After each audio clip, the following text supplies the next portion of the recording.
seja qual for a modalidade. É aí que tu consegue, através do esporte, né, fazer com que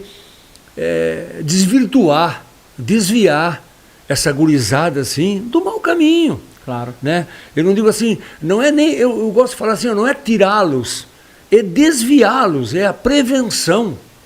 Né? Então, como que tu previne tudo isso?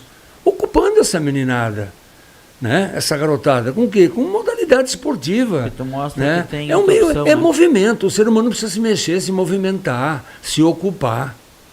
E até mostra que tem outra opção, né? Sim. Mas, tem esse caminho aqui também, que pode ser legal também, quem sabe tu joga aqui, né? Claro, como eu te falava anteriormente aqui, né? As opções na nossa época, na minha época, eram poucas. Né? Era brincar de mocinho, né? O bang-bang, né?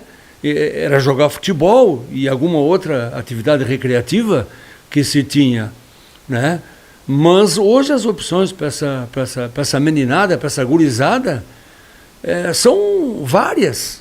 Então eles têm liberdade de escolha, que bom até. Só que a gente, né, como é do meio e sabe que o esporte, né, é essa alavanca, né, é essa mola propulsora que faz com que tu prossigas num caminho, uma rota, né, mais assertiva, mais nutritiva para a tua vida.